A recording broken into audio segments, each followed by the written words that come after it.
Son. Erik, never in doubt, I think on the line you don't have time to be in doubt. You have to think how, till the last minute how you can turn this and how you kept the belief, how you can influence the process. And so, yeah, I was not in doubt. I don't have time for that. I have to coach the team. Scott McTominay as well. What does that say about his mentality to come on in the 87th minute and do what he did? A lot. He's Man United in every vein, in his heart. So he's playing for the badge. He gives his life. And when you're coming on and you give this to the team, it tells a lot. It tells also a lot about this dressing room. They are together. And also, I felt the whole afternoon the strong togetherness with the fans, because even when we were losing, they kept standing behind us. They kept us going. The team kept going, and finally we get rewarded. Erik, he said to TV afterwards that he couldn't hear what you were telling him on the side of the pitch. But you probably said score a goal. What were you trying to tell him? I said score 2 goals. I mean, what can you tell someone when there's 3 minutes? I think it was clear. I said, put Christian Eriksen down, left fullback, and go up and make the box, and bring the energy, but make the box. Finally, is that in that moment you felt we were stronger. I think for a lot of spells in the game, we got the switches, but it takes a long before we got the numbers in the box. And yeah, we built up that game, and finally we got the numbers in the box. And when you don't enter the box, you don't score goals. Erik, Scott's a player who's played lots of different roles in his career, but for his national team, he's been playing that advanced midfield role, scoring goals recently. Do you see a future for him doing that for United? Yes, of course. That's why he's here.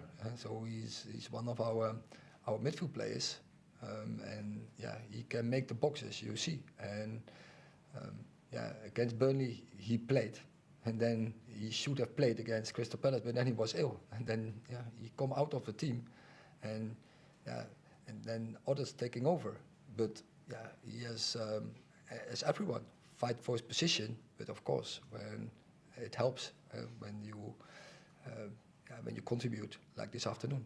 The substitutes had a good impact. What was the thinking behind taking Casemiro off at half-time for Christian? I wanted more football. One who brings passing, distribution, link-up play so I thought bring Christian Eriksen for Kasse. Erik, I mean, it was an impressive end to the game, but the first half must have given you concerns. I think we controlled the game without creating many chances, but also we controlled the game, and we had to get more box entries, but I think we came in opponent's half. We control their counters, and they are quick. They are good on counter-attacks. We didn't allow them counter-attacks. They got some standards, some set plays. They are very strong in it, and they got 2 opportunities from it. But we didn't allow them one shot, and I think we had some opportunities. And then same story again. We concede the goal. We make, I think, on the decisive moment, totally the wrong decision. 2-3 players. We starting without our formation, and we easy giveaway, and it sums up a little bit our season. Such easy giveaways, you get punished. Top football, and we have 2 good players to act like this. So this has to be a turning point, but also it has to be a restart, because we have to get into higher levels. But that the spirit is good, that the belief is good, so that the team is together. We have shown that. We have shown strong character, and it can be a turning point in the season, but it's up to us. James. Erik, as you said, the goals come from an individual error again, and that seems to be happening more and more. Why is that? Is it the pressure on the players? Just because obviously things aren't going well at the moment. What can you do to change that? Because you wouldn't expect that from someone like Casemiro. First of all, when you can't handle the pressure, don't play here. And those players, they are so experienced. They have these are so high quality players, so they have to take responsibility. And so I don't point to one player, but I see it in the sum up from the start in the season. You have to take responsibility. So defending, also on the ball, you have to take responsibility. And in the start of the season, I had some remarks in, say, defending with goal and matching running from the opponent.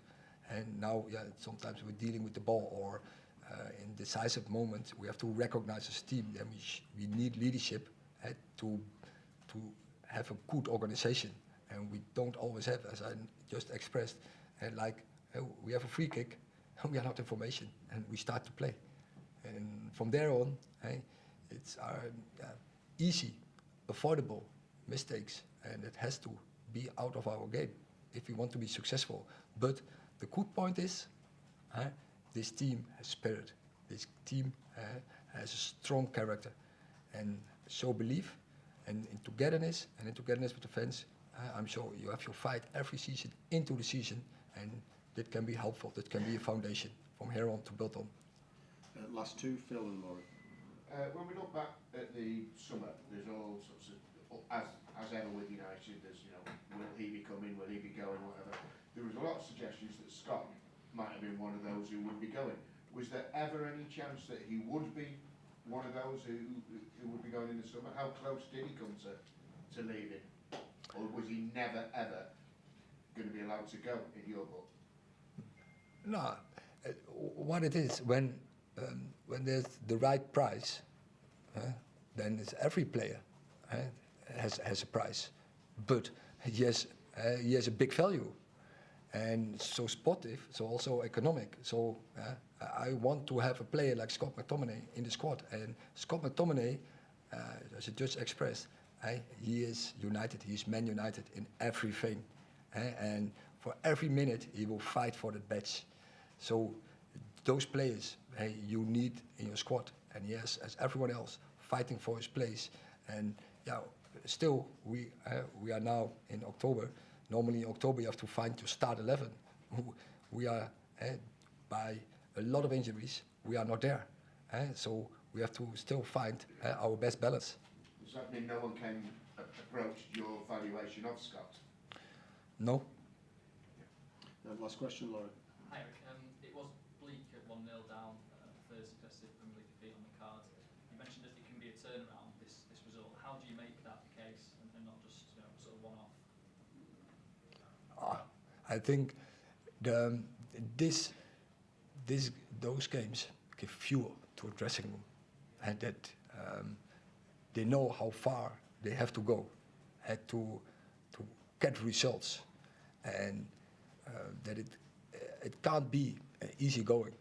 And in football, it's eaten or you get eaten.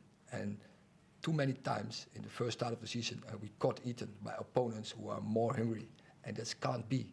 And it has to go away. And every player has, every second he's on the pitch, he has to deliver that. And that is the demand and the standard. And when you do that, we have seen last season, then you get a determined team.